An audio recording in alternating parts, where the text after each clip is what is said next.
Merhaba arkadaşlar, Gülayla kanalına yeniden hoş geldiniz. Hepinizi sevgiyle selamlıyorum. Şeref Ude'nin bacak kısımlarını bitirmiştik. Şimdi gövdeyle devam edeceğiz. Bunun için başlıyorum. 2 tane zincir çektim.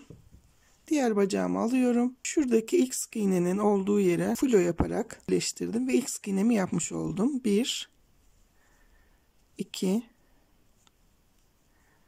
3 4 5 6 şöyle 7 8 9 10 11 12 13 tane sık iğnemi yaptım. Zincirin üzerine 2 tane sık iğne yapıp diğer bacaktan devam edeceğim. 1 2 3 tane de bu bacaktan sık iğne yapıyorum.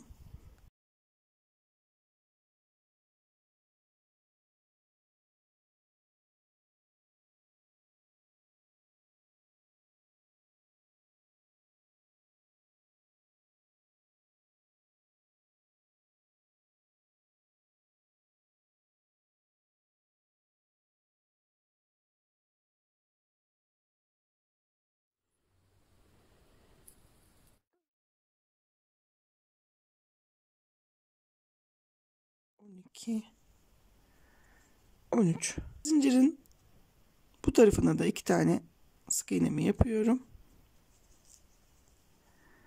1 ve 2. Buraya bir tane işaretleyici koyuyorum arkadaşlar. Sıra başımız bundan sonra burası olacak. Şimdi şu anda 30 tane sık iğnemiz olması gerekiyor. Herhangi bir eksiğiniz varsa yanlış aldığınız şu noktalarda arka kısımlarda artırma yapıp tamamlayabilirsiniz. Ve 4 tane tek 1 tane çift yapıyorum arkadaşlar. 6 tane artırma yapacağım. 1 2 3 4 bir tane çift. Sonuna kadar 4 tek 1 çift yaparak sıramızı tamamlayalım.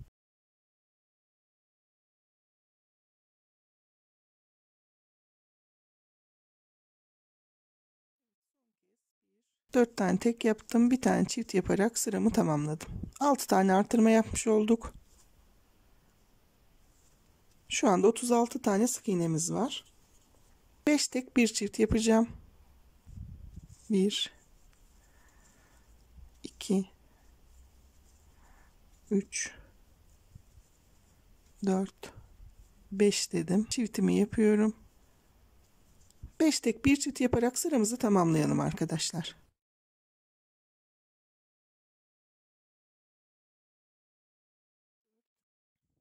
Son kez artırıyorum bu sırada. Şu anda 42 tane sık iğnemiz var arkadaşlar. Şimdi 2 tane sık iğne yapıyorum. 1 2 bir tane artırıyorum. 8 tane sık iğne yapıp bir tane daha artıracağım. 2 3 4 5 6 7 ve 8. İkinci çiftimi yapıyorum. 5 tane sık iğne yapıp bir tane daha artıracağım. 1 2 3 4 ve 5. Bir tane daha çift yapıyorum. Tekrar 5 sık iğne yapıp bir tane daha artıracağım. 1 2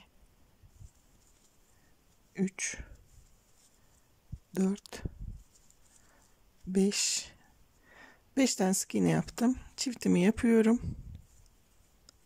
8 tane sık iğne yapıp bir tane daha artırıyorum. 1 2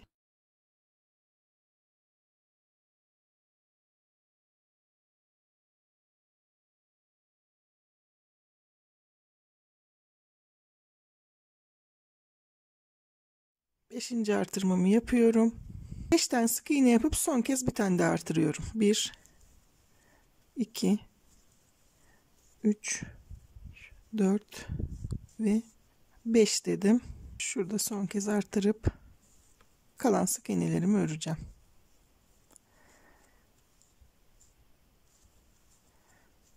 2 ve 3 tane sık iğne ördüm ve sıramı tamamlamış oldum. 6 tane de artırma yapmış olduk. 48 tane sık iğnemiz. 48 tane sık iğnemizi 2 sıra örelim ve sıra başına gelelim. Şurada arttırmıştım. 1-2 sıra ördüm. Şimdi kemerimizin köprüleri için blo bırakacağım. Bunun için 3 tane sık iğne yapıyorum. 1 2 3 2 tane blo yapıyorum. 1 ve 2. Şimdi 4 tane sık iğne yapıp 2 tane blo yapacağım. 1 2 3 ve 4. Şuraya tekrar 2 tane blo yapıyoruz.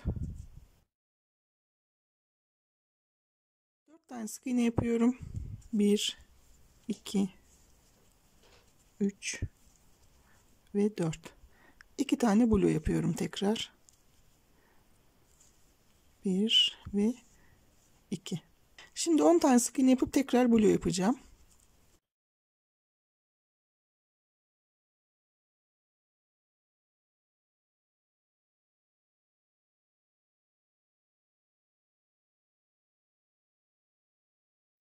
Ve 10 tane sık iğne yaptım. 2 tane yine blo yapıyorum. 1 2 4 tanesini sık iğne yapıyorum. 1 2 3 4. 2 tane blomu yapıyorum. 1 2 4 tane sık iğne yapıp tekrar 2 tane blo yapacağım. 1 2 3 ve 4 dedim.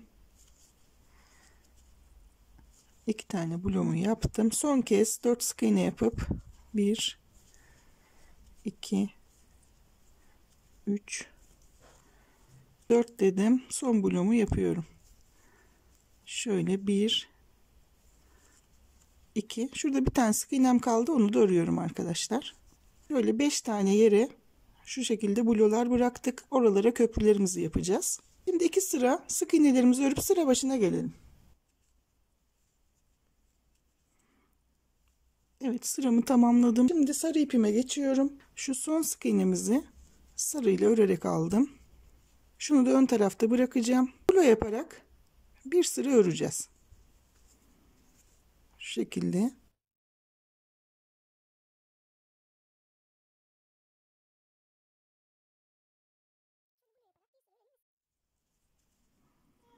Şu kemer kısmını bitirip öyle devam edeceğim. Ama bir sıra daha sarıyı örüp bir sıra daha uzatalım. Ondan sonra kemer kısmını yapalım. Sarının ikinci sırasını örüp sıra başına gelelim arkadaşlar. Şöyle bırakıyorum şimdilik. Şurada blo olarak bıraktığım yerlere köprüleri yapacağım. Aynı blonun içine tekrar giriyorum ve yanındaki bloya da sık iğnemi yapıyorum.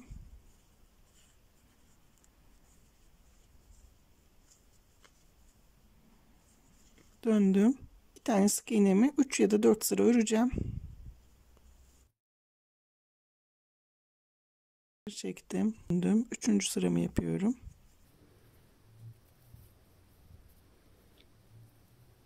Döndüm.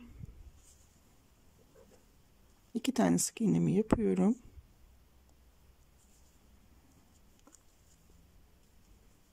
Dört sıra yapmış oldum arkadaşlar. Şöyle kesiyorum.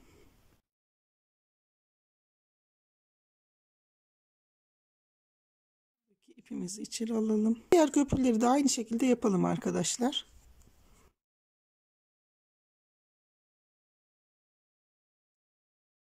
Buradan blo yaparken onları da birleştireceğim. İlk sık iğnemi yapmış oldum. 2 3. sık iğnemi yapıyorum ve şu bloyu yaptığım sık iğne şuradan her ikisini birlikte örerek alıyorum. Blo ile birlikte köprüyü de öreceğim.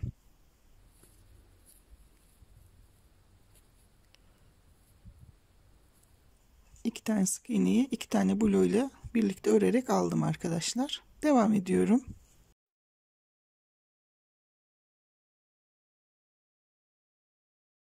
Tekrar köprüyle şuradaki bloğu birlikte örüyorum. Şu ipleri daha sonra içeriye alacağız.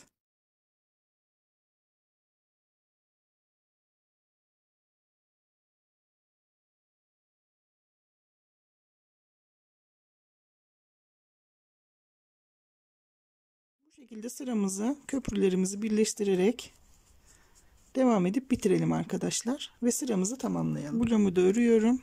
Ve şu ilk yapmış olduğum bloğa kaydırıp bitireceğim arkadaşlar. Bu şekilde.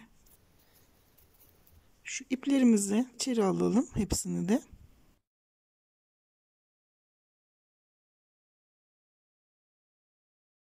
Şu son sıraya hardal sarısıyla iğneyle ya da tığın yardımıyla dikişler atacağız. Yani kot görüntüsü verebilmek için. Şuradan sarının ilk sırasının olduğu yerden karşısındaki örmüş olduğum bloğun olduğu yerdeki sık iğneyi birlikte örerek dikişler oluşturacağım. Burayı kaydırıyorsunuz.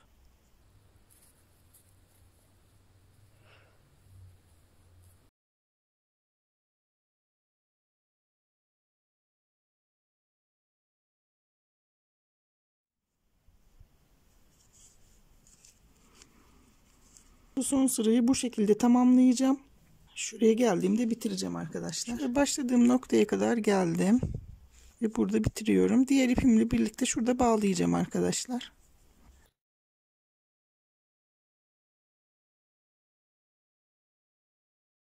Köprülerin şu yanlarına dikiş yapacağım. Altı ile yanlarına dikiş yapacağım. Bunu iğnenin yardımıyla yapıyorum arkadaşlar.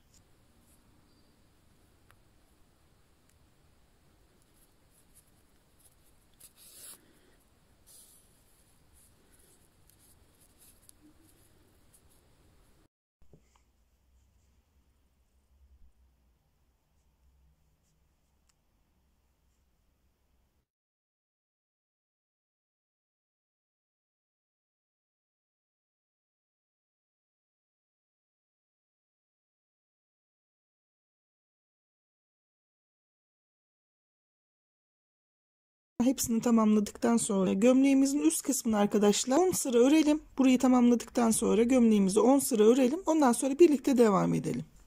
Evet, şu kemer kısımlarının köprülerinin dikişlerini yaptım. Şöyle ön tarafına fermuarın olduğu yere bir dikiş görüntüsü verdim arkadaşlar. Arzu ederseniz siz de yaparsınız. 10 sıra ördüm. 1, 2, 3, 4, 5, 6, 7, 8, 9, 10. 2 sırasını zaten örmüştük birlikte. Şimdi 3 tane sık iğne yapıyorum. Bir tane azaltıyorum. 1, 2, 3 dedim. Bir tane burada azaltmamı yaptım. Sıra sonuna kadar 6 tane sık iğne yapıp bir tane azaltacağız arkadaşlar. 5 kez tekrar edeceğim. Şimdi sıradaki son azaltmamı, 6. azaltmamı yapıyorum. Ve 3 tane sık iğnem kaldı. 3 sık iğnemi örüyorum arkadaşlar. 6 tane azaltma yapmış oldum. Bu 42 tane sık iğnemizi 2 sıra örüp sıra başına gelelim arkadaşlar. Evet, azaltma yaptım. Şurada biliyorsunuz 1-2 sıra ördüm arkadaşlar. Şimdi 5 tane sık iğne yapıp bir tane azaltıyorum. 6 kez tekrar edeceğim. Sıra sonuna kadar 5 sık iğne yapıp bir tane azaltalım.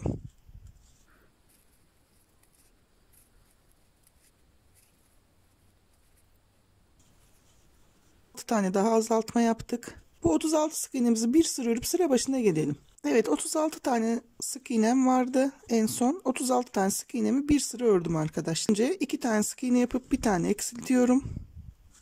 1 2 eksiltmemi yapıyorum. Sıra sonuna kadar 4 sık iğne bir eksilti yapacağız ve 5 kez tekrar edeceksiniz. 4 sık iğne bir eksilti yaparak sıramızı tamamlayalım.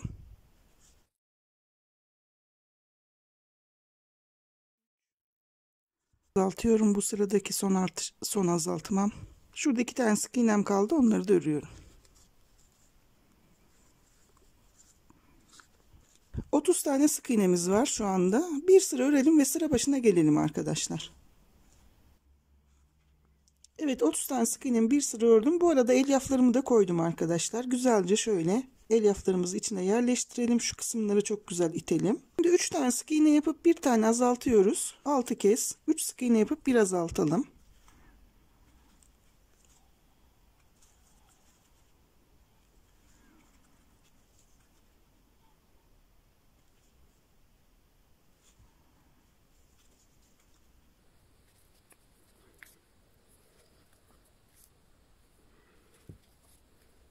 24'e düşürdüm arkadaşlar sık iğne sayımı. Şimdi bu sırada kolları bağlayacağız. 1 2 3 5 tane sık iğne yaptım. Şimdi sol elimi şu bitirdiğim sık iğnenin hemen yanındaki sık iğne ve karşıdaki sık iğneyi birlikte şöyle örerek alacağım ve vücutla birlikte öreceğim. Şöyle 1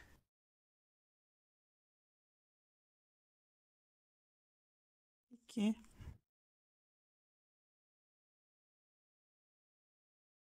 3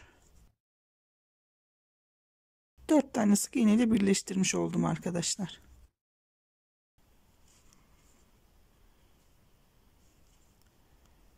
Bir,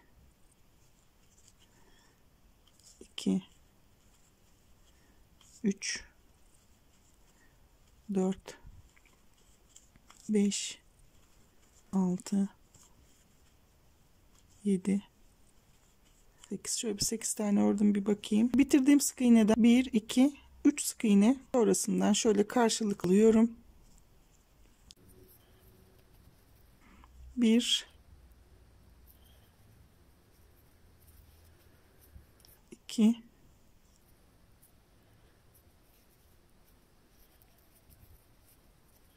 3 ve 4 sık iğne ile birleştirdim. Kalan sık iğnelerimi de örüyorum. 1 2 3 tane sık iğne ördüm. Bu şekilde birleştirme yapmış olduk. Şimdi azaltarak devam ediyorum arkadaşlar. 2 tane sık iğne yapıp bir tane azaltacağım. Sıra sonuna kadar 2 sık iğne yapıp bir azaltarak sırayı tamamlayın.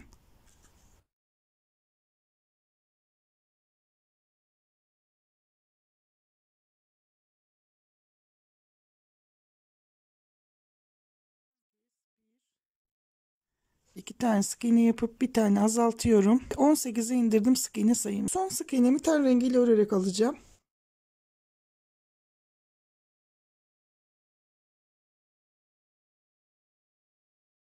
Yaparak 18 tane sık iğnemi örüyorum arkadaşlar. Sadece arka loblarını örüyoruz.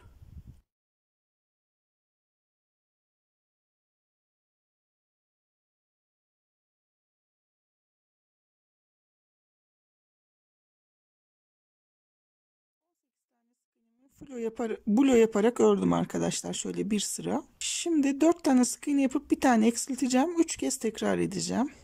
1 2 3 ve 4 dedim. Şuradan bir tane azaltıyorum. Tekrar 1 2 3 ve 4 dedim. İkinci azaltmamı yapıyorum. Son kez 4 sık iğne yapıp bir tane daha azaltacağım.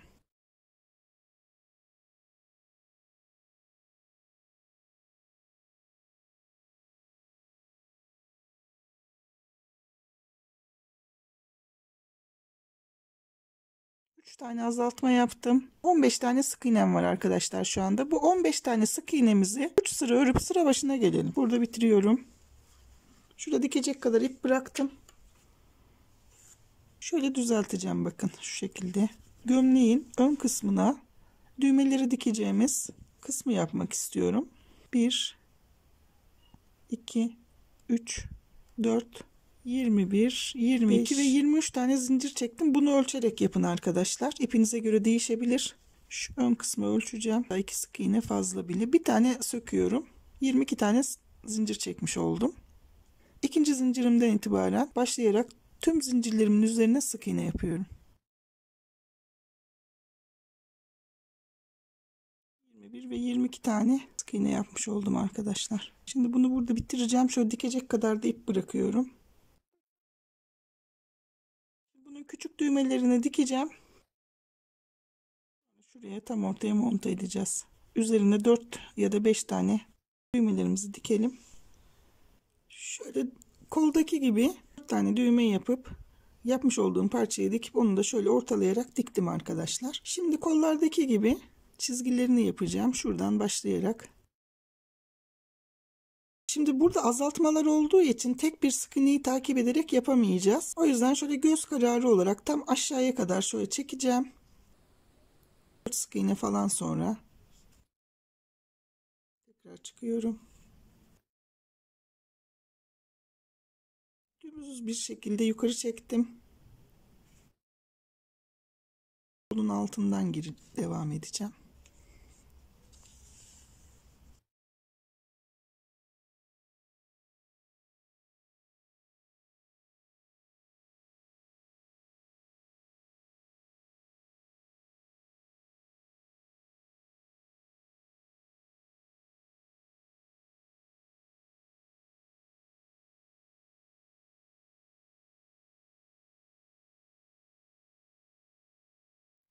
Gergin yapalım bunları arkadaşlar. Çok bol olmasın.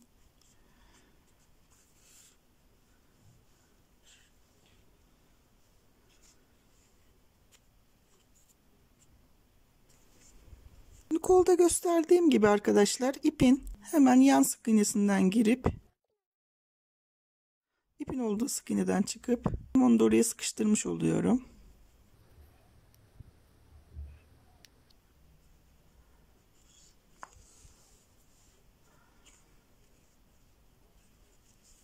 Bu şekilde dolana dolana 4 sırada bir şeritlerimizi oluşturalım. Kolda göstermiştim zaten. Sıkı yapalım, gergin yapalım. Zaten gövde kısmı dolu olduğu için istediğiniz kadar gerebilirsiniz.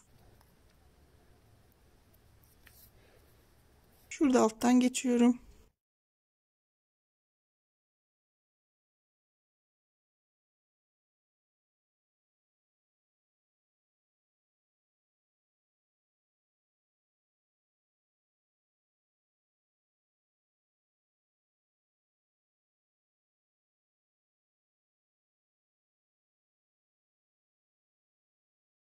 Şuradan giriyorum.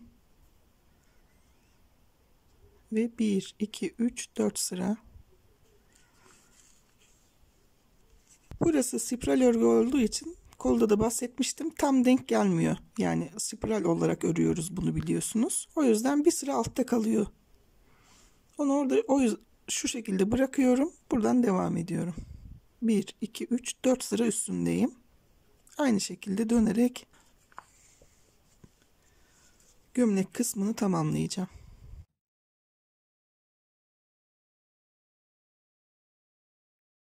Son şekli bakın bu şekilde bitirdim.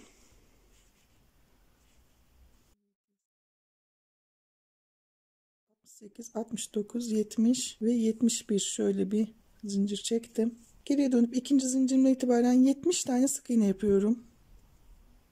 Her bir zincirimizin üzerine sık iğne yapalım.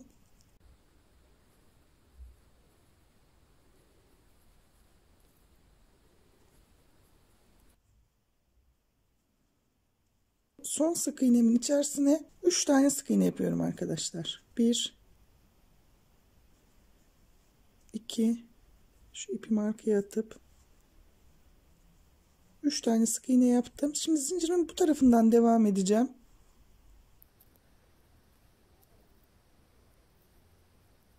Sıra sonuna kadar tüm sık iğnelerimizi örelim.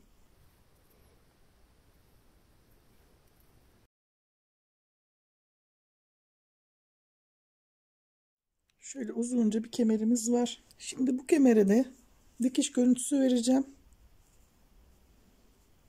Şöyle şuradan başlıyorum. Kahverengiyle yapıyorum. Arka tarafından kaydırarak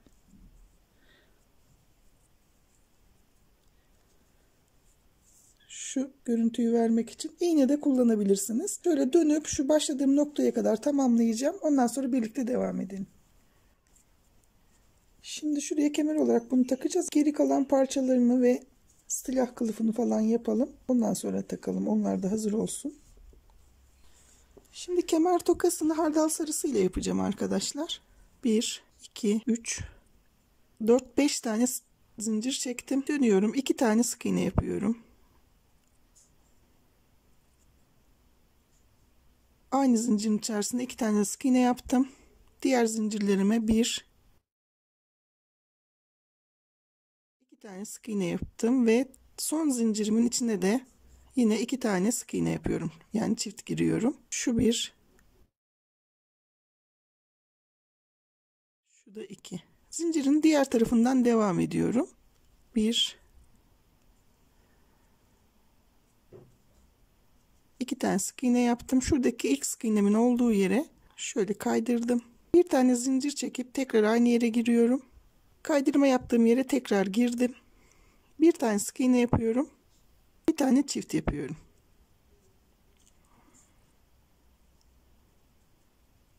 İki tane sık iğne yapıyorum. 1, 2. Bir tane çift yapıyorum.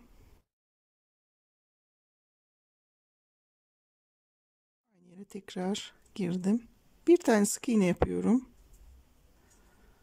Bir tane çift yapıyorum. Yani bir tek bir çift yaptım yine. 1, 2 tane sık iğnemi ördüm. Şimdi şuraya kaydıracağım ve bitireceğim arkadaşlar. Biraz ipi uzunca bıraktım ki dikebileyim.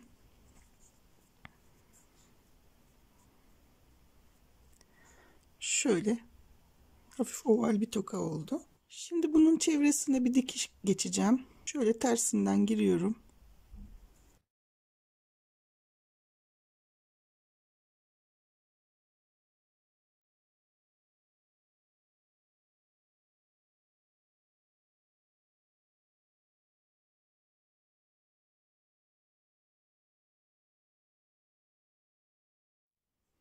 Şurayı uzunca bırakıyorum. Şuraya bir V şeklinde bir görüntü yapacağım.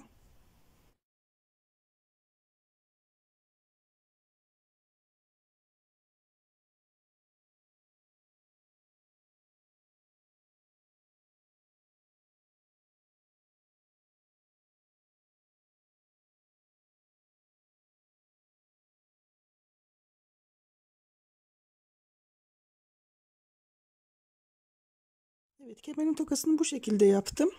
Silah kabzasını öreceğim arkadaşlar. Bunun için 9 tane zincir çekiyorum.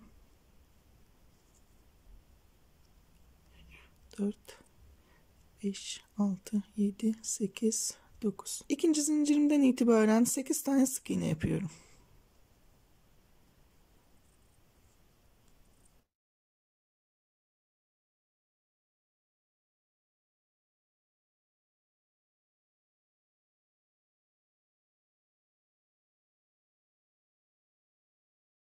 Şöyle 8 tane sık iğnemi yaptım. Bir tane zincir çekip geri dönüp 8 tane sık iğnemi örüyorum.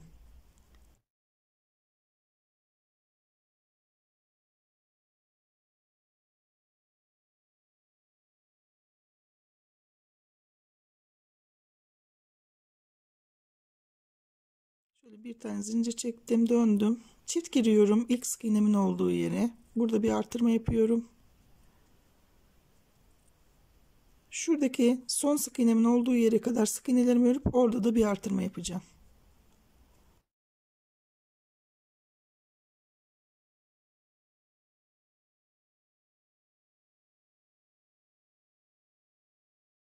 Altı tane ördüm. Son sık iğnemin olduğu yere yine çift giriyorum. Geri dönüyorum. Tüm sık iğnelerimi örüyorum.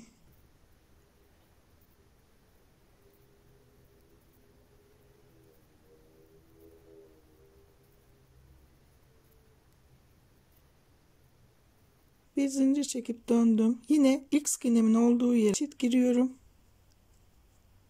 Son sık iğneye kadar örüp orada bir tane daha çift yapacağım.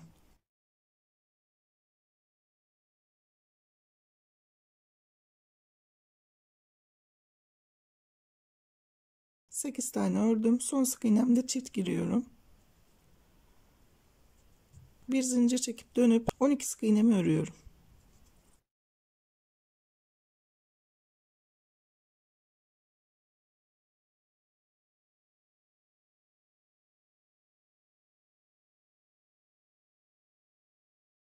Yine çift giriyorum ilk sık iğneme. Son sık iğneye kadar örüp orada bir tane daha arttırıyorum.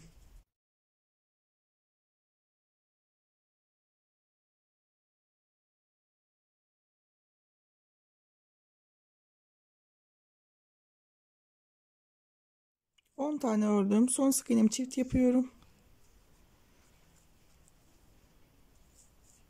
Şu anda 14 tane sık iğnem oldu. Bir zincir çekip dönüp 14 sık iğnemi örüyorum.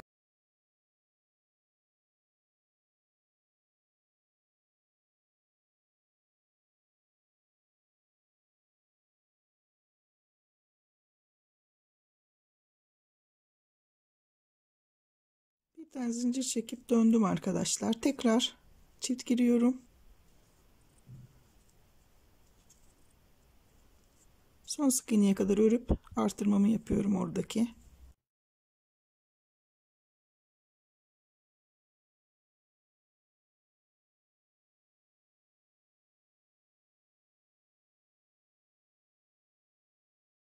Sık iğnemi ördüm. Burada çift giriyorum. Zincir çekip döndüm. 7 tane sık iğne yapıyorum.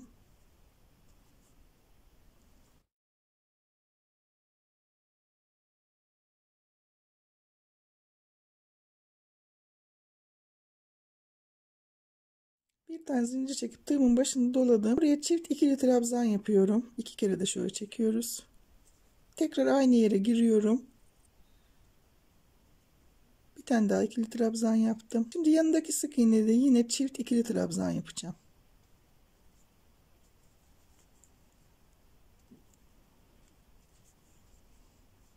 Şu şekilde oldu bakın.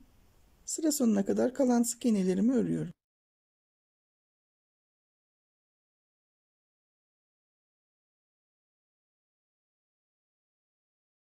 Bir tane sık iğnemi ördüm. Şurası tam ortası.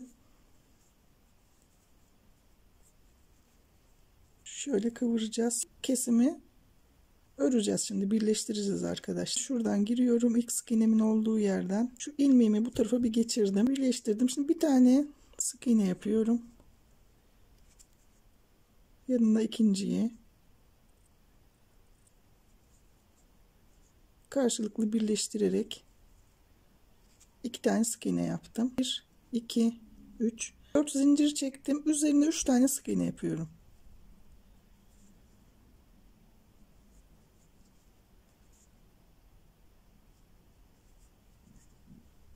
Aynı yere tekrar giriyorum.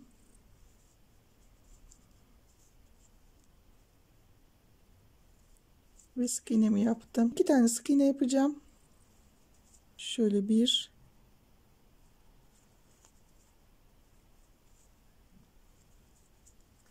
2 dedim.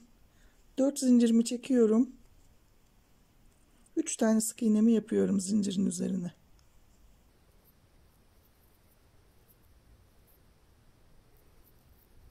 Aynı yere tekrar girdim. Ve sık iğnemi yaptım. 2 tane sık iğne yapıyorum.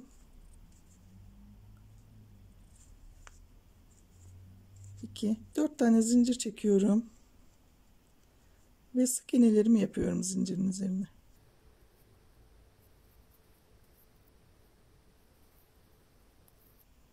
Aynı yere girerek devam ediyorum.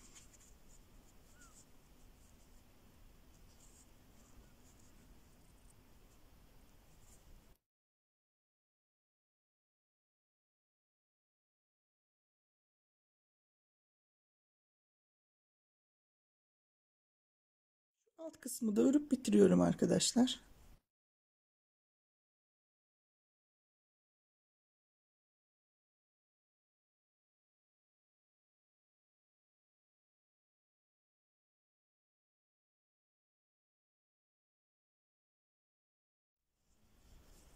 Şuraya monte edeceğiz. Şimdi şu silahın üzerinde bir süs var. Onu yapacağım.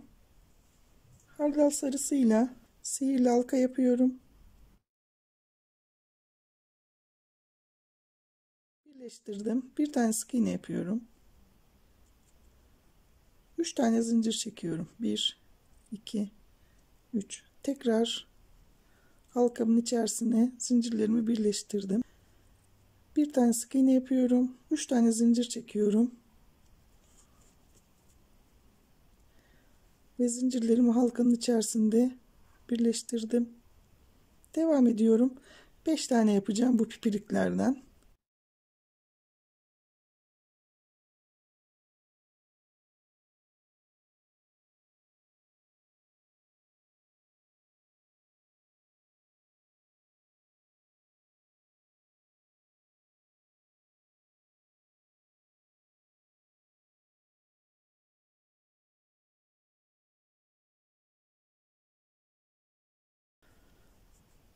ilk yaptığım sık iğneye kaydırarak birleştireceğim.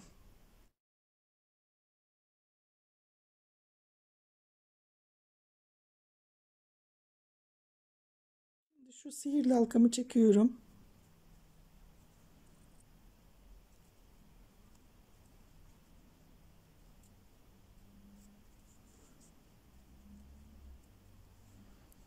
Şöyle. Şimdi bir tane de kırmızıdan küçük bir çiçek yapacağım. Şimdi benim kırmızı ipim biraz kalın olduğu için onun bir katını ayıracağım.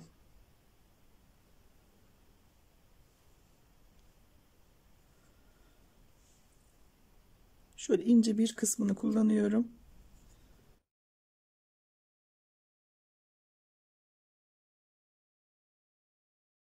Halkanın içerisine ilmeğimi birleştirdim. Bir tane sık iğne yapıyorum. Bir, iki tane zincir çekip halkanın içerisine birleştirdim. Tekrar bir tane sık iğne, bir, iki tane zincir,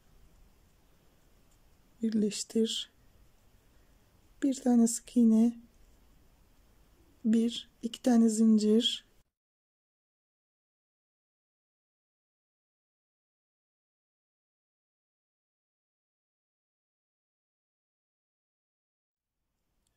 şöyle bir tane daha yapacağım arkadaşlar. Bir tane sık iğne, iki zincir ve son kez birleştirdim. Şuraya kaydırarak oradaki ilk sık iğneye birleştireceğim. Küçücük bir çiçek şunun ortasına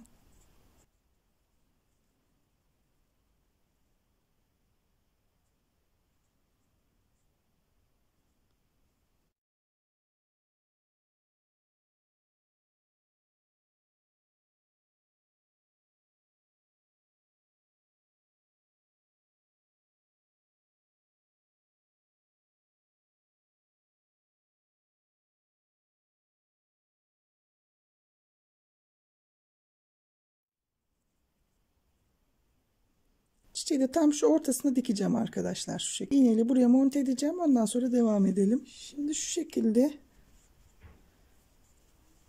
şu toka ile birlikte dikerek monte edeceğim birbirine. Sonra da şuradan geçireceğim kemerimi arkadaşlar. Bunu buraya önce güzel bir dikeyim. Alttaki ile birlikte dikiyorum.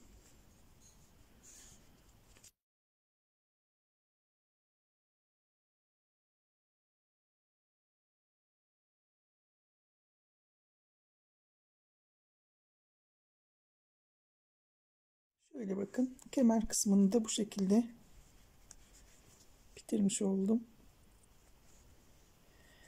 Şimdi şu kabzanın etrafını da geçtim ben. Hani kemerle çok kopuk olmasın diye. İsterseniz siz de yapabilirsiniz. Şuraya arka tarafından şurada bir iki tane sık iğne bıraktım.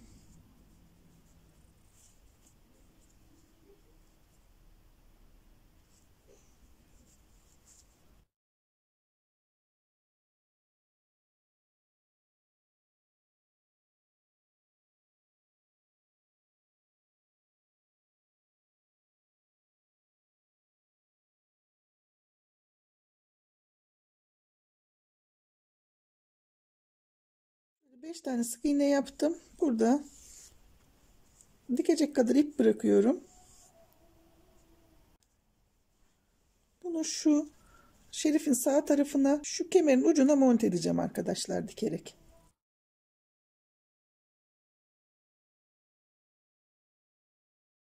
Köprünün bu tarafından başlıyorum. Bir tane sık iğne ile.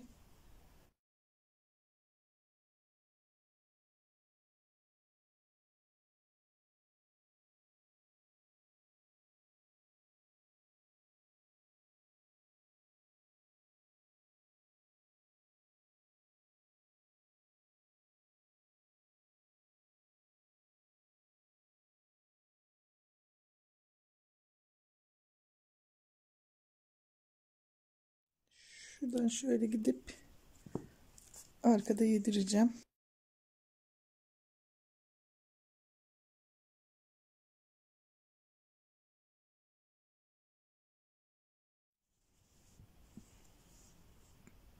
şekilde bakın. Şimdi Şerif Wooden'in silahı yok biliyorsunuz. Ama silah yapmak isterseniz benim kanalımda 5 santimlik küçük silah modeli var arkadaşlar. Onu izleyerek silah yapmak isterseniz o silah buraya uyacak. Kanalımda mevcut videolar kısmına tıklarsanız orada 5 santimlik küçük tabanca yapım videosunu görebilirsiniz. O tabancadan örüp buraya koyabilirsiniz. Şuradaki blodan başlayarak yakayı öreceğim.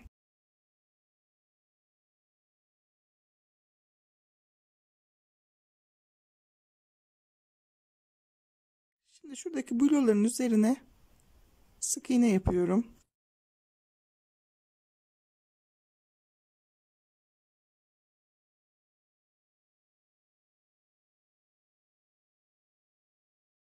Şöyle etrafa dönüp şuraya kadar bloların üzerine sık iğnemizi yapalım arkadaşlar.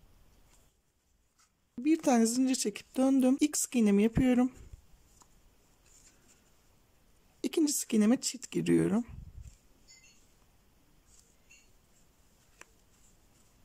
Çift yaptım. Sıra sonuna kadar 2 tek bir çift yapacağım arkadaşlar. Şöyle 1 2 tek, bir tane çift.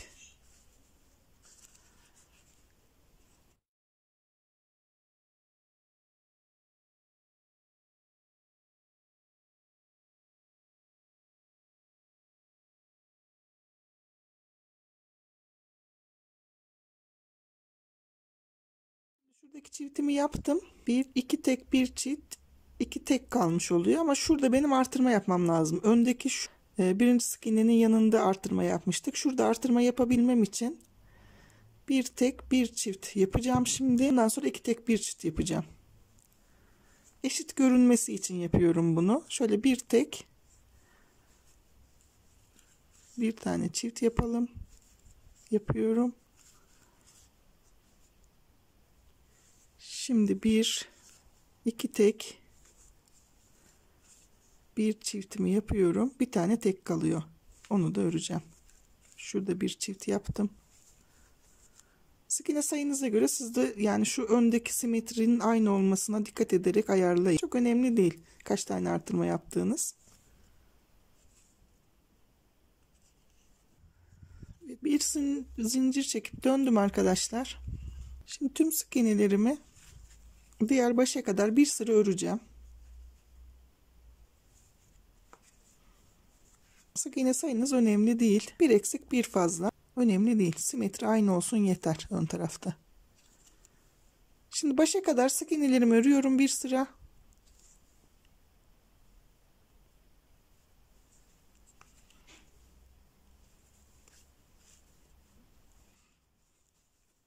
Evet, diğer başa kadar geldim. Bir zincir çekiyorum, dönüyorum. Şimdi fulo yaparak bir sıra öreceğim arkadaşlar.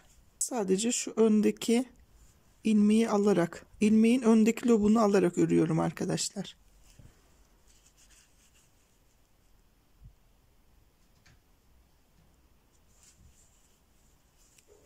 Sıra fulo yaparak ördüm. Bir sıra daha şöyle öreceğim başa kadar. Ondan sonra bitireceğim arkadaşlar. Şimdi yaka kısmını da bakın bitirdim arkadaşlar. Kırmızıyla şeritlerimi yaptım. Şu kırık mandal kullanacağım biliyorsunuz. Böyle küçük vücutlu bebeklerde parçalanmış mandalları kullanıyorum. Şuradaki şu fazlalığı keseceğim.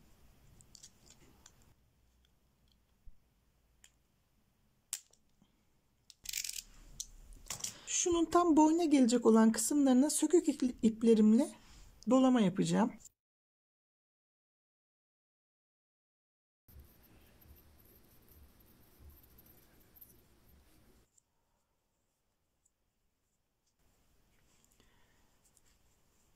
Güzelce kafamızı da şöyle oturtalım. Nasıl kolayınıza gidiyorsa öyle dikin. Ben size diktiğim yöntemini göstereyim.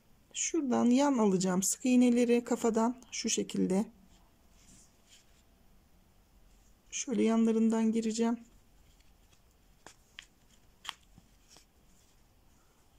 Boyundan da sık iğnelerin içinden geçeceğim.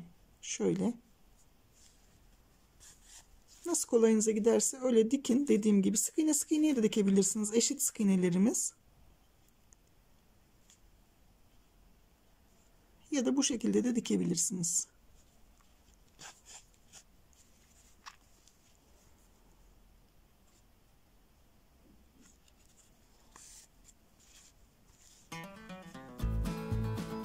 Şurada yine aynı yerden giriyorum. Şuradan giriyorum. Şu çıktığım yer var ya, boyundan ipi aldığım zaman tekrar şu çıktığım yerden giriyorum.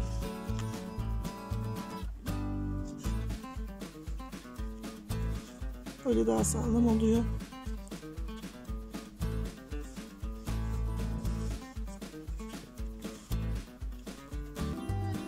Boynumuzu dikelim, ondan sonra devam edelim. Şöyle yanaklarına çok hafif bir, evet, böyle bir yanak kısmına pembelik yaptık. Şöyle hafif peçeteyle de fazlalığını alıyorum ve şöyle yaydırıyorum.